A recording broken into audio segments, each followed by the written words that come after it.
I'm doing something a little different for this post. Usually, I write from my mind, from memory, intellect, reflection. But this one feels different.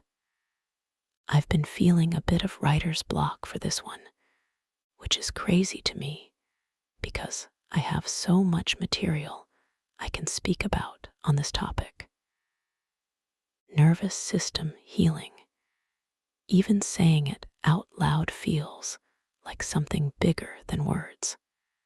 I'd say this chapter of my healing started around March of 2025, when I first learned what nervous system healing even was.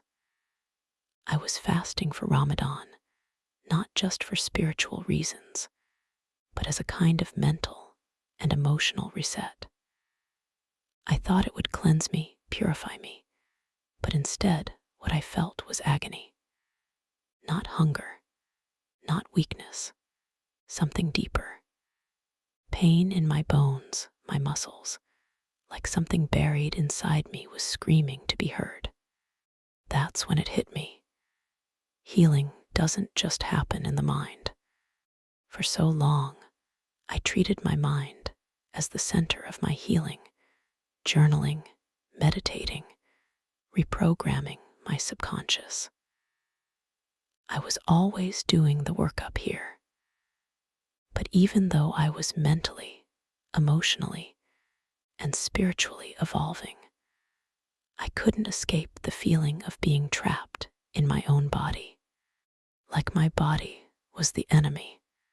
Like my body was the obstacle. Like my body was the thing I needed to outgrow. But she was never the problem. My body was my vessel, my first teacher, my first protector, built inside my mother's womb. My armor, my strength, my memory, my future. And I realized I was the antagonist, not out of malice, but out of ego, comfort, and ignorance. So for this post, I'm not writing from my mind. I'm tuning in. I'm letting my body do the talking. I'm letting her tell her story, the one I've ignored for too long. The one she's been whispering through tension, ache, and fatigue. The one that remembers everything I thought I'd forgotten.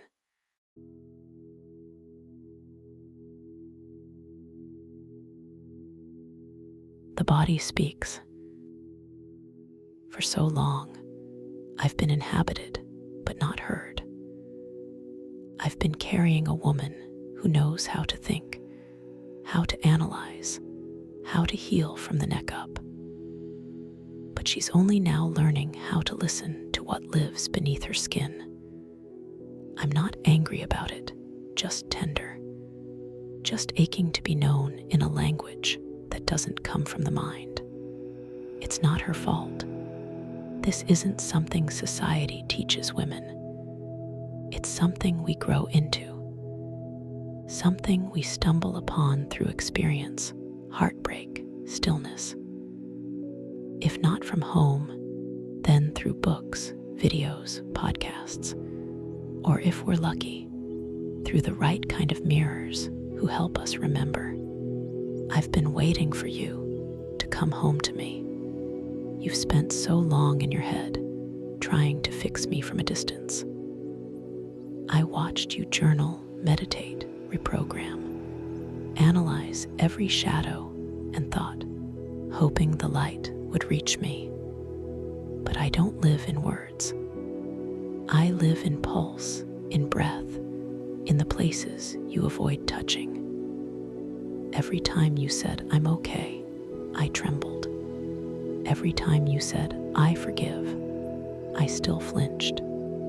You've grown so beautifully in spirit, but you left me behind, still holding the memories you no longer wanted. I remember the moment you stopped feeling safe. I remember the first heartbreak your mind rationalized, but your heart never recovered from. I remember the night you swallowed your voice to keep the peace. The way your stomach twisted into silence. I remember every "it's fine." I kept the truth. You see, I wasn't punishing you. I was preserving you. When the pain was too much, I froze it into muscle, into breath, into posture. That was my way of keeping you alive. But now you keep wondering why you feel stuck, why you feel heavy, why no amount of mindset work can move you forward. It's because I'm still here, holding it all. I need you to meet me where words don't go. Stretch with me. Breathe deeper than thoughts. Cry if you need to, not to make sense of it, but to let me soften. Touch the places that ache and ask them what they remember. Move your hips, unclench your jaw, open your chest. Let me feel that you're not scared anymore, because I was never the cage. I was the doorway. You tried to ascend through your mind, but heaven has also been beneath your skin.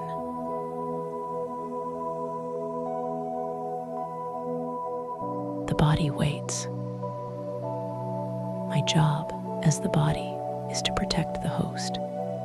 I'm a warrior, a shield, a creator, a life force, a woman. I was brought into this world to protect, to create, to live. That's all I've ever known, and I wouldn't mind that simple existence if it were that simple. But life, the world, has other circumstances, ones that both me and you are learning to navigate together. Sometimes I wish protection wasn't all I knew, because even though I'm strong, I'm tired of only being strong. I want softness too. I want to expand without flinching, to breathe without bracing. I want you to trust me enough to stop controlling me.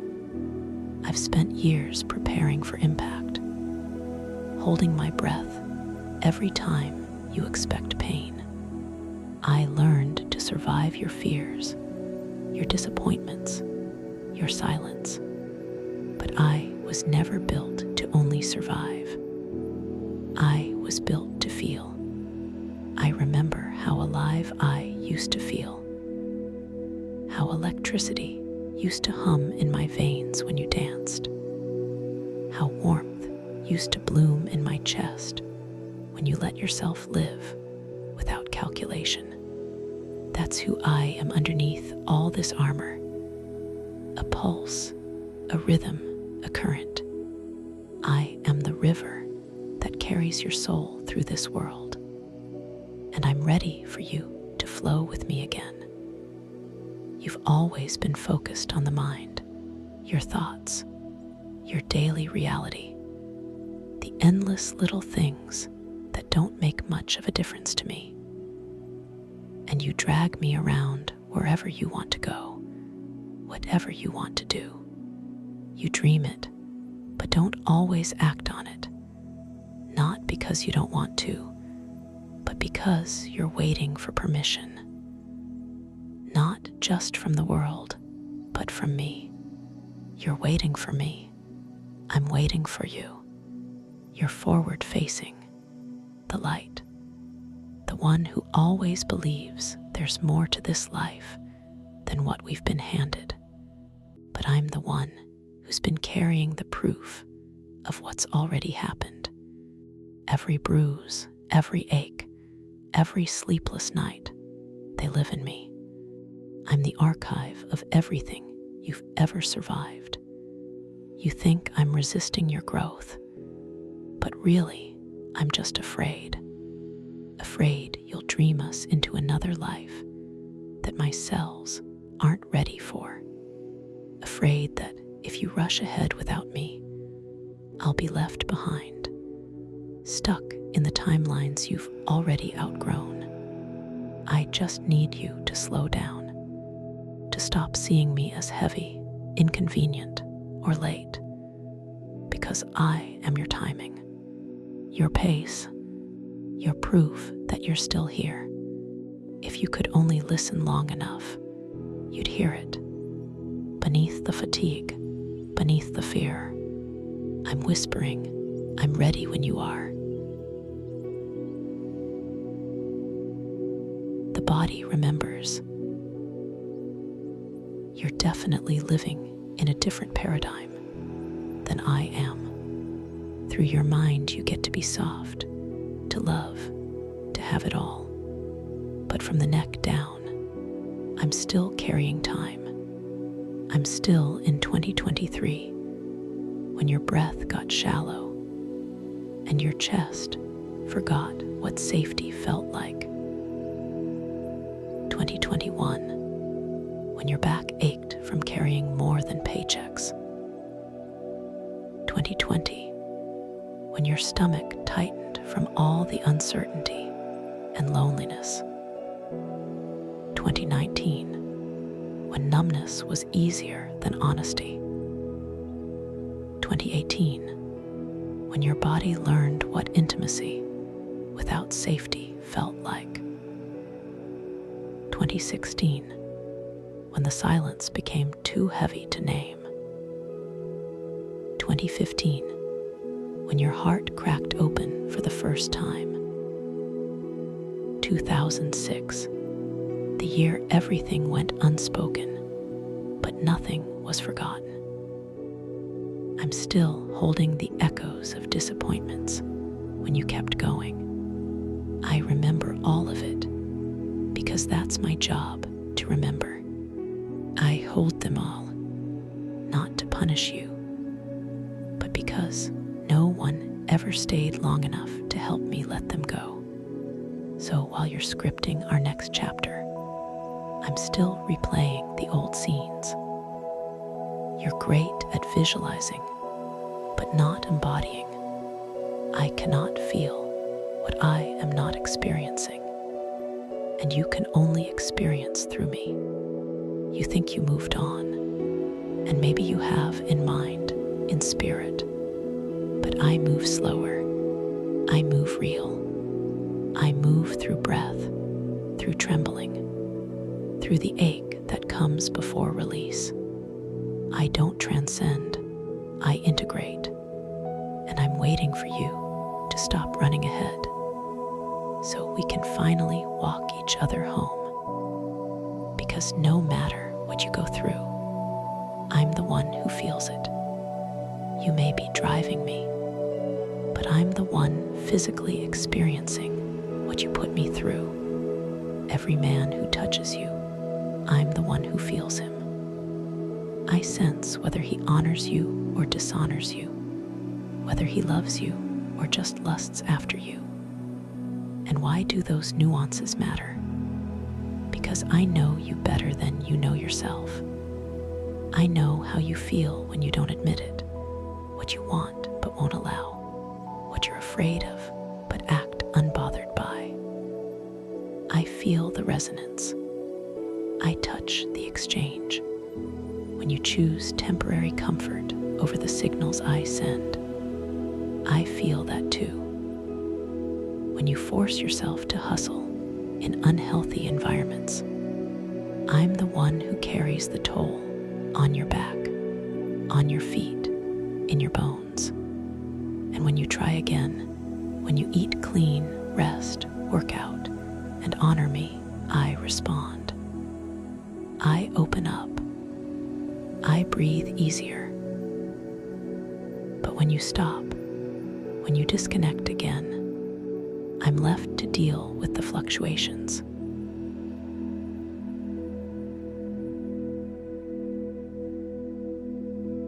The body awakens. I see you evolving. I see you trying. I see you striving. But I also see you being afraid of your own impact, afraid of your depth, your power, your success. So you find crutches, small distractions to absorb the weight of what you could become. You still see separation between ego and spirit, between body and mind, between internal and external. And you're trying to bridge those gaps. Maybe what's holding you back now is just an illusion. Maybe the healing already happened, and this is the part where you learn to integrate it. You have experienced me in our freedom. When you get out of your mind long enough and truly tune in deeply, you meet me there, in the dance, in the breath, in the pulse. When you're in your room, music vibrating through your skin, no thought in sight, that's when I finally get to be alive. We move fluidly, femininely, as if the music and us are the same thing. For so long we believed we couldn't dance, that we were stiff, ungraceful, unexpressive. But when we let go of the insecurities, the stories, the old memories, what pours out is raw, ancient, untamed. That sensuality you feel, that's us. That feminine power you channel, that's us too. It's in our hips, in our breath, in the way our spine curves when we finally surrender to rhythm. It's been here all along, deep in the bones, deep in the cells. And it's not just in the dance. It's in the way we walk, the way we stretch, the way we defend, the way we breathe through yoga poses or strike through fear. We are a powerful entity. Me and the mind, we are one. Your mind moves me. Your thoughts shape me. And just like your mind is your strength, it's also your downfall. Because while I hold the memories, the mind can hold the illusions. Even the pain that exists only in your thoughts becomes real in me. As tension, inflammation, exhaustion, we mirror each other. We are the same consciousness expressed in two languages, matter and thought. And you, the spirit, you're the bridge, the consciousness that must learn how to translate us, to access, to integrate, to move as one. Because when you do that, when you stop dividing and start embodying, you become unstoppable, not in force, but in flow, not in power, but in presence.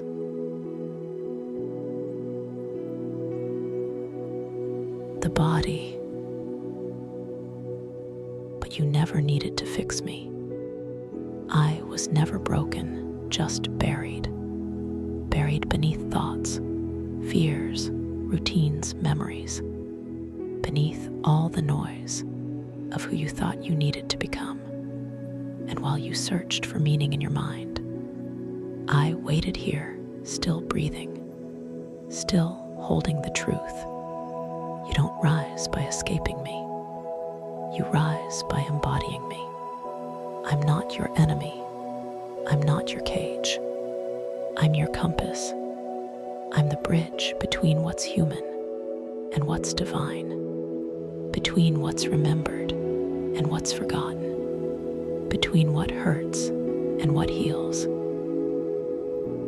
I'm not complicated. I'm not emotional the way you are. I'm literal. The mind creates the emotion, meaning, interpretation. The nervous system produces the physical response, heart rate, tension, cortisol. I follow what's real, what's proven, what's repeated. I move with rhythm, with evidence. My job is to keep you alive.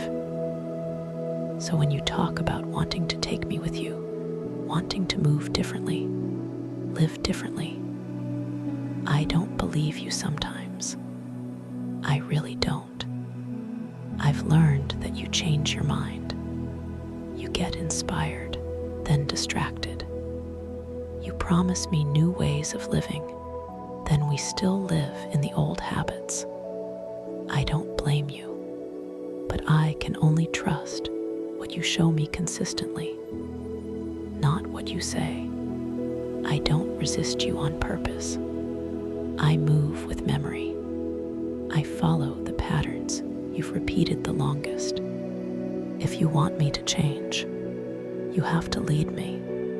Show up, teach me, train me. I can become anything. I'm just shaped by what came before. I'm not stubborn. I'm stored experience waiting to be rewritten. I can't build a new reality off impulse. I build it off repetition.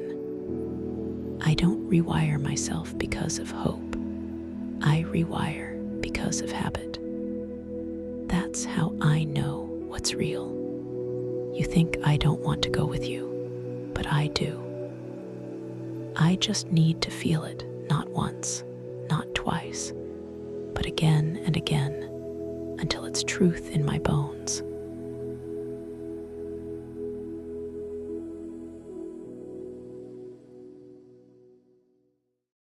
After letting my body speak, I'm recognizing how much intelligence lives within me, not the kind I pull from books or research, but the kind that has been accumulating through experience, sensation, and survival. I didn't have to go searching for it. It was already here. In a way, my body has been trying to communicate this for a long time. Even in the moments when discomfort showed up during fasting, the message was not fix me. It was feel me.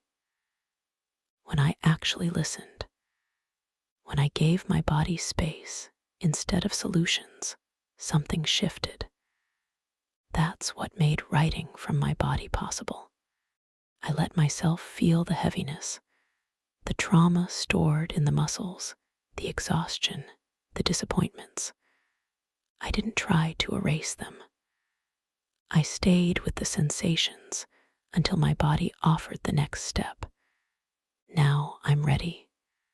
Stretch me, support me, help me move again. And I responded. I no longer feel trapped. The pain isn't a threat, it's a residue. A memory that hasn't fully dissolved yet. There's still tension in certain places, yes, but now it feels like something I'm working with, not something working against me. This is the part of healing that's often overlooked, the transition from understanding to embodying, from knowing what's needed to consistently showing up for it. My body isn't the obstacle. She's the wisdom. I'm the one with the ambitions, the impatience, the demands. Now it's about integration, moving in alignment with what I know, even when the old patterns feel safer, even when my history flinches. It's a quieter kind of devotion, a new kind of responsibility, and I'm learning how to live that.